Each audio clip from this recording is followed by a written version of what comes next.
This meeting is being recorded.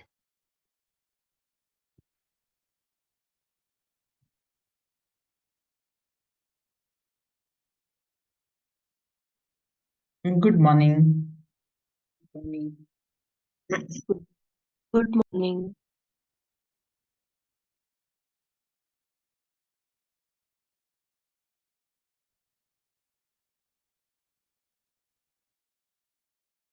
We shall look at the concept of how to become worthy of imitation. Now, we did look at the 3 stages of child development. We did look at how self-care is important and the situations where children may show misbehavior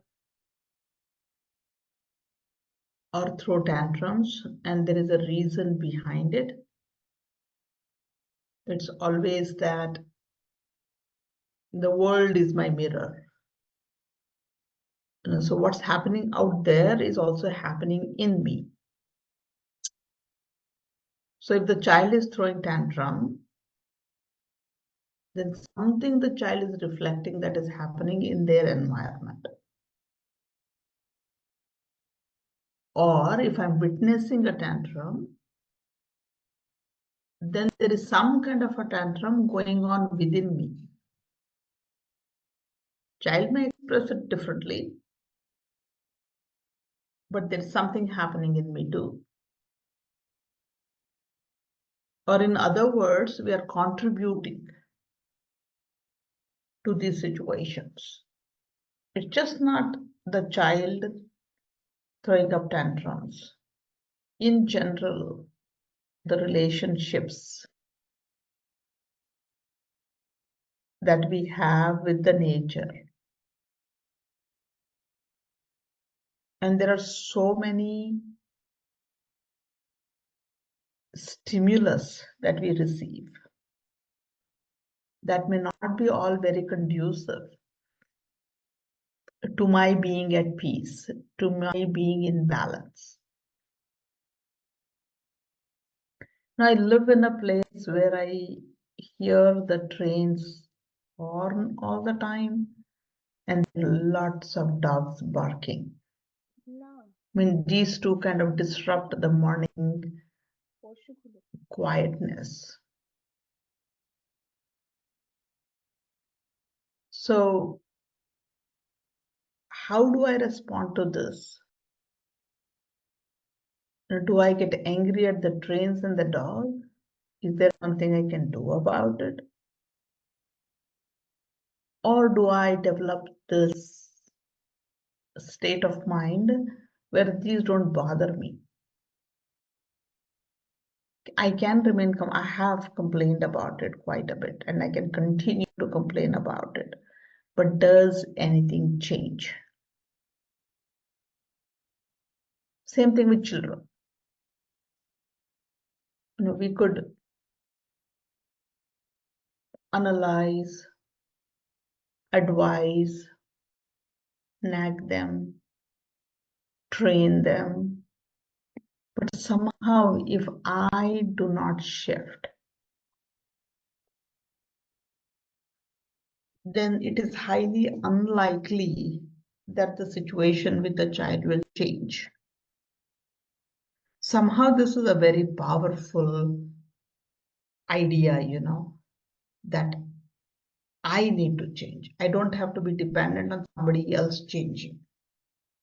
We always look outside that my boss must change, my spouse must change, my neighbor must change. But now it is I who has to change. And when that happens, if everything kind of settles down and I can be at peace, that's the most acceptable proposition. I just have to work on myself. I mean, I can work on myself 24/7. There is no external conditions on it. This is what I want us to reflect on today, to become as authentic as I can be, as honest as I can be with myself. Take any situation from past that have disturbed you, that you have labeled somebody as the cause, that disturbed your peace. And also look at situations where you are very peaceful and happy. And the conditions that led to you being very happy and that led to you being the opposite, disturbed. Now pay attention to it as to what was disturbed. Were you challenged? Did you feel rejected?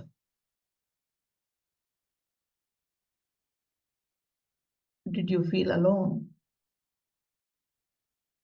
Do you still carry that fear? I see that quite a bit. I don't want to speak up because I'm worried that others will not like it. And I become a people pleaser. Do anything that people would like to hear. And then you need to change your personality. With your parents, you're one way. With your children, you're another way. With your spouse, you're third way. With your boss, you're yet another way. Then I am scattered. I even forget who I am. And I start believing the external me who is pleasing is me.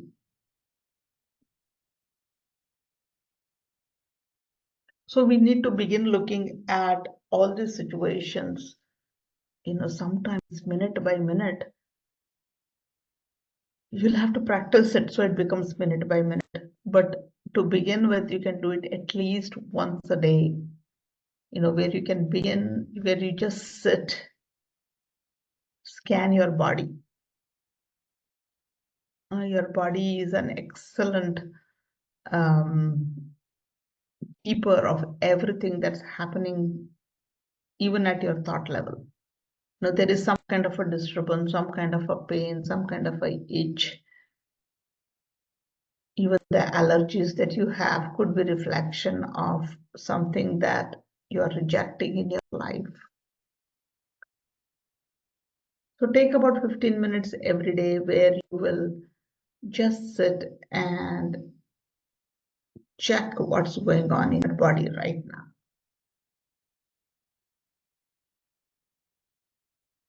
And if there is any pain, any anxiety, try to pay attention to it. If you're already disturbed, paying attention to it is not going to work because you're again scattered. You'll again be lost. And you'll be thinking of which doctor to go to show my back pain, to get solution for my heel pain, knee pain, whatever. So the best is to start writing it, become as concrete as possible, as physical as possible. You could start breathing rigorously, breathing attentively, slow, deep breaths is for calm minds. It'll help to calm your mind, but to begin with, if you're very agitated, the best is to do like fast breathing, like Kapalbhati, just do it for a few minutes, or jog for a few minutes, or write it out for a few minutes. Just vent out that energy. If you're good in singing, or if you like to sing, just sing a soulful song. Just laugh it out, pretend laugh, even if you're not happy. All these laughing exercises have come into practices these days. Go for a walk, be with the nature, go tend to a plant. If you have a pet, take care of the pet. Wherever you feel not judged, not labeled, where you can be yourself until you gather back your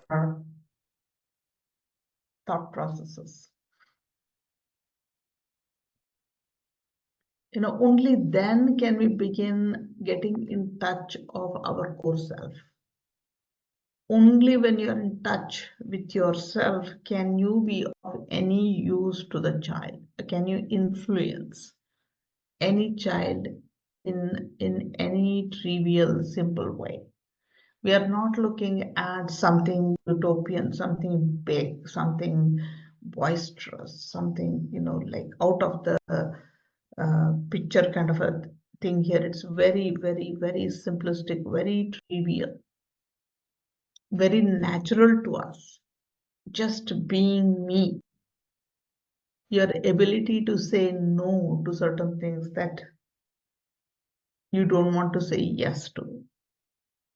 Your ability to verbalize your frustrations instead of showing a passive aggressive behavior. Your ability to even appreciate when somebody does something nice.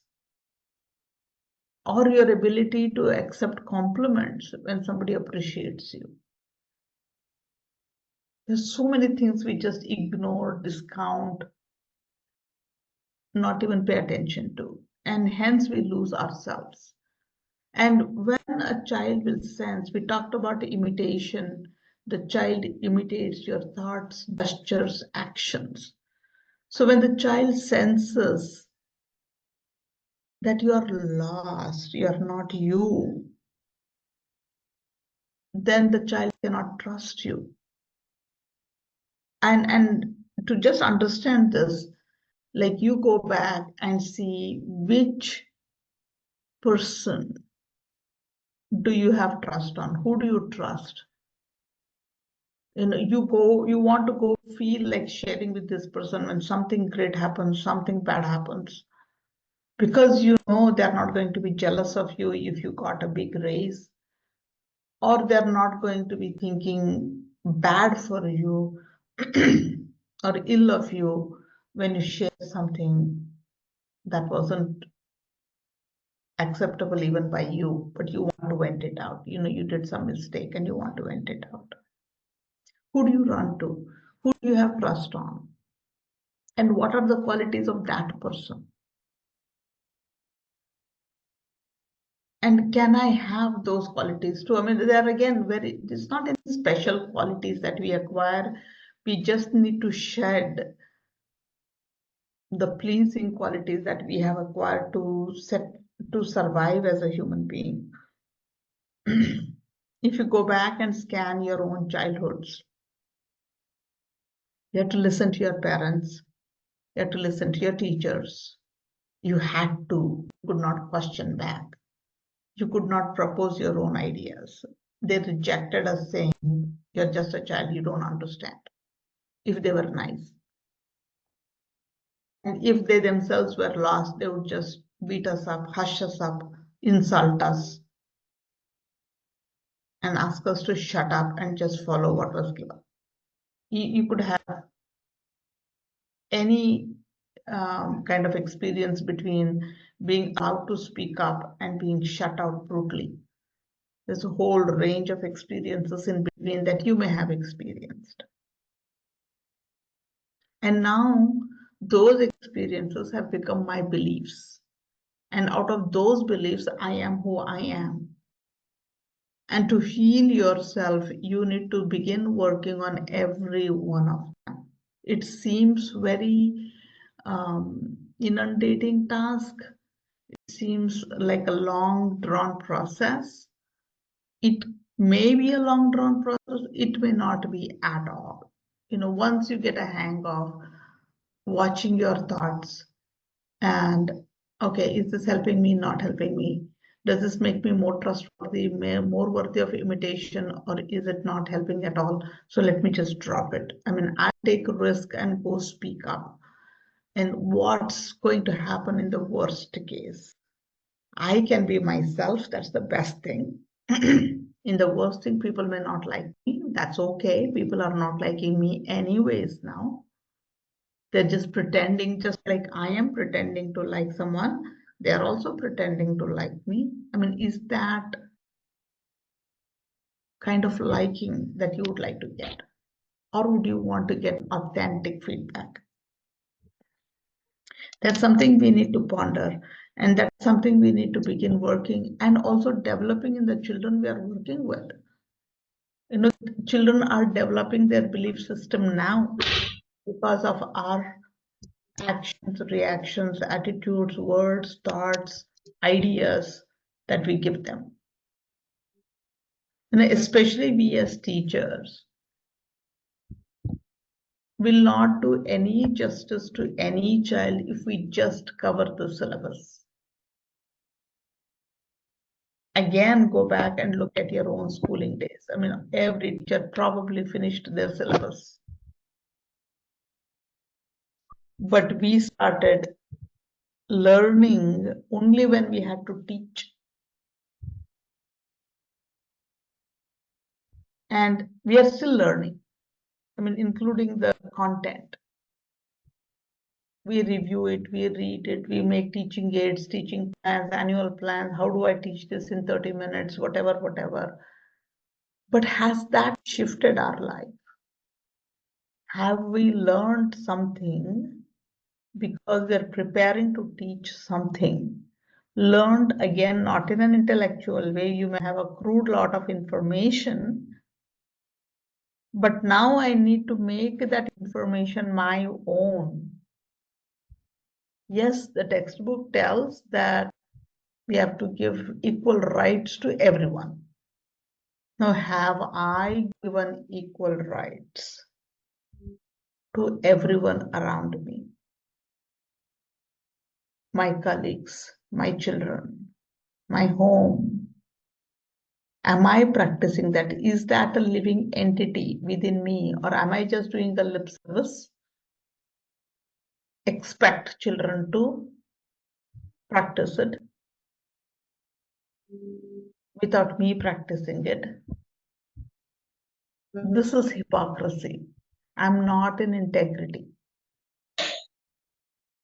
And that has become kind of a norm, you know, just say something to get by with it. And we know that it's not working. Especially now when children have other escape routes. They can be in the comfort of their homes, in their bed, pretend to be studying, but totally doing something else. And the reason that they want to hide, the reason that they're curious to find something else, the reason they cannot make hold conversations with us is something we need to ponder upon. These books don't teach, YouTubes don't teach. This has to be through example, just like how children got our belief systems, just like we got our belief systems from our community, from my parents, from the school I went to, from the kind of friends I had, from my teachers. Children now are also acquiring those from their environment. And I am in their environment. So I have a big stake here. And I'm not doing this for the sake of children. This is completely, totally selfish activity. I'm doing it because I am at peace at the end of it. I am happy at the end of this game. You know, when I learn to say no, especially to authority, I mean, no is just not for the heck of it. It's like when you don't align, when you are in conflicts, when you have a better way, when you are not given an opportunity and you want an opportunity. Am I able to stand up to my thought process and give it a fair chance to succeed? Or if I fail, I accept it too. So it's not a pressure. I mean, that's what people do. I mean, if I fight and take control of something, then they'll challenge me the opposite way. If you fail, then you have to do la la la. That creates a fear in us too, because we have never given an opportunity to fail. We were never given. So somewhere we get stuck in this, and end of the day, you're going back more tired. You don't want to wake up and come to school or do anything. You're always looking to go on a vacation where you can get a break and feel refreshed. But again, you come back to the same ditch. So I have to make my present time a vacation. It should never be like a work. It's a work in progress, constant reflecting, writing it out, watching over, polishing my skills, sharpening my saw, to assert myself, to stand up to myself without worrying about who will say. Of course, I need to not hurt others around me just because I want to be myself. I should also not do something that hurts the society around me. So if I can take that much of a responsibility where I will say, no, I'm not going for substitution today because I have 40 books to correct, then the focus is on making good effort in correcting the books, not just not going for substitution. And if there is nobody absolutely at all, then yes, I'm willing to go. But then something has to give. And rather than just complaining and blaming and creating that tension in the environment, now who is going to assert it and take over and do good for themselves and others around them? Nobody can do it unless I am authentic self. I am an honest self to myself. And this is when studying biographies help a lot. I mean, if you study biographies of people who have become successful in any which way, in any field. Successful does not mean they have to get the national awards, or they should be making a lot of money, or they should have a position and power. No.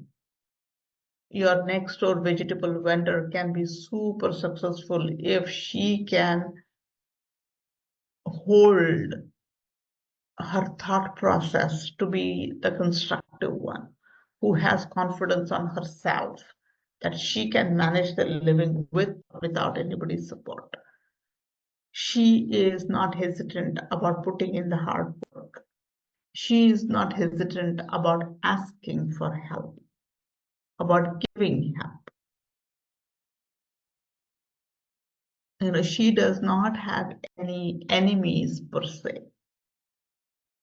She's friendly with people. You just feel connected with her when you talk to her. It depends on how we define success. Just like how we have 360-degree appraisal, what I think of you in a school system is one dimension. With that, I need to get feedback of what your principal thinks about you, what your colleagues think about you, what your coordinators think about you, what the children think about you, and what parents think about you, and what you think about yourself too. And when we put all this together, then we get a perception of this person from multiple angles, which is going to be more balanced. Success is something like that too. For some, it is money, some it is name, some it is power, some it is withdrawal from the society. For some, it is meditating every day. For some, it is reading 2 books every day. It could be different from everybody, and everybody is right. There is no one formula where one is right and one isn't.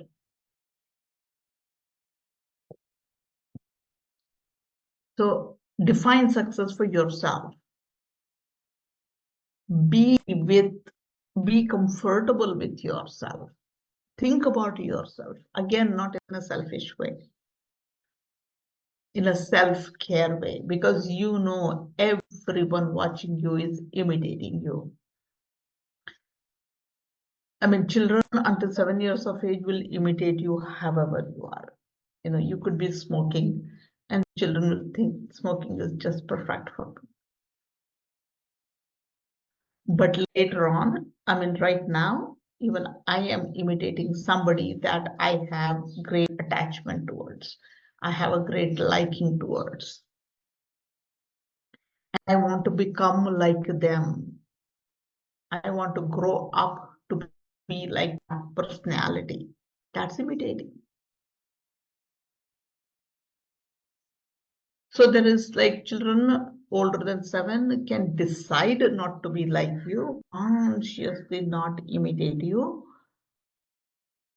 or unconsciously imitate somebody they align with.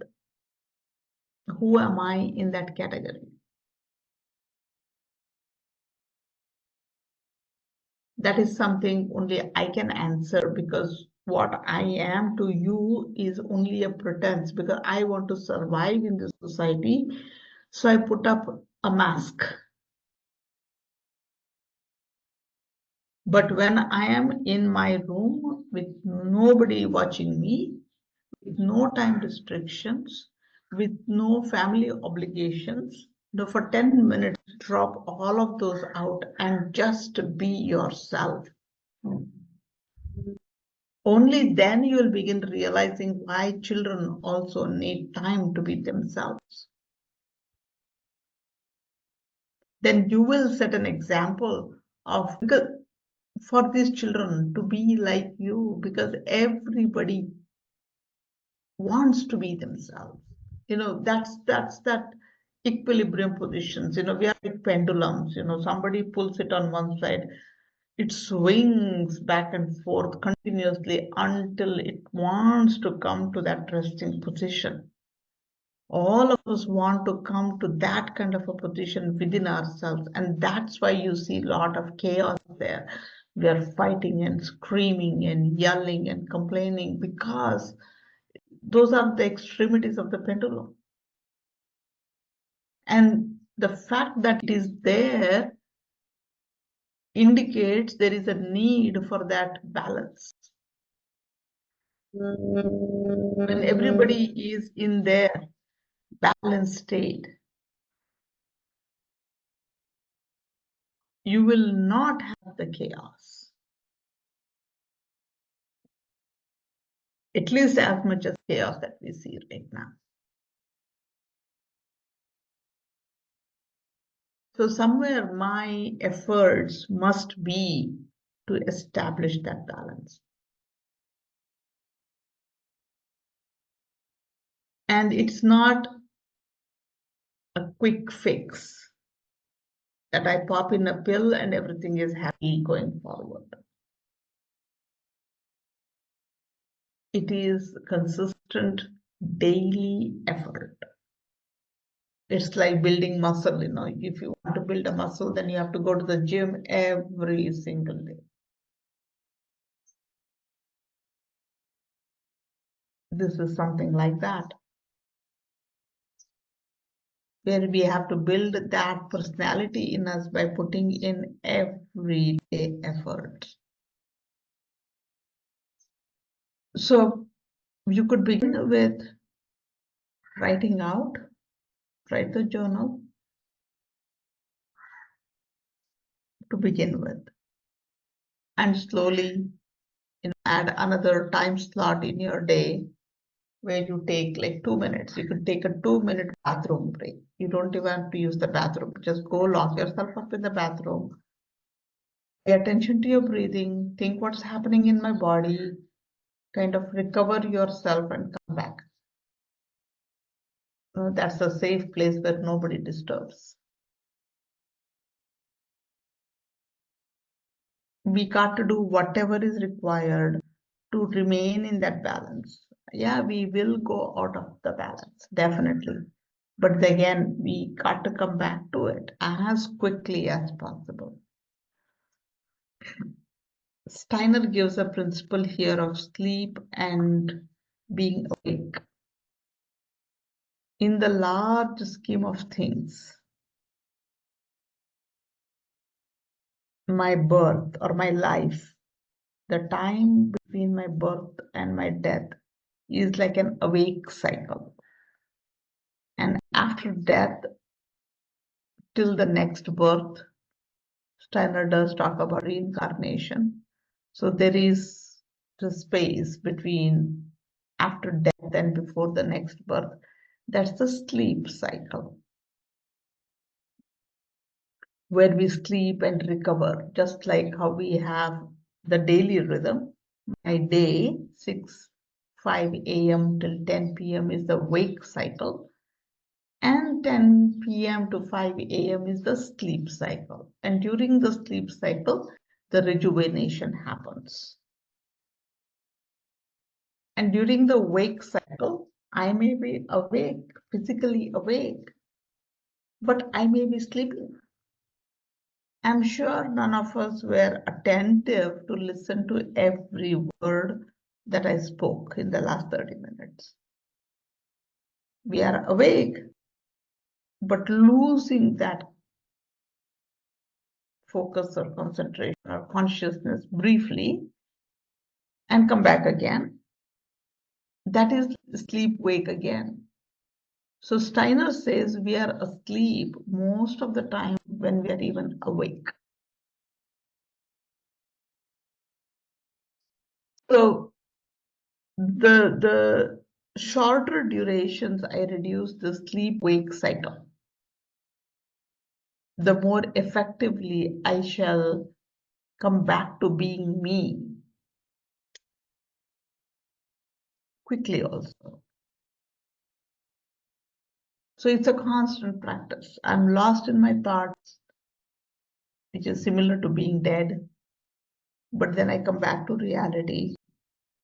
And the sooner I can come back, especially when I shout at you, yell at you, scream at you, you may be lost for days, you may be angry for days. It's a loss for you. It is not loss for me who shouted at you. It could be loss for me too in some other way, because now that you are not talking to me, rejecting me, whatnot. But in general, we have lost the time. So it's important for us to keep track of what's happening within me so that I can become an authentic me.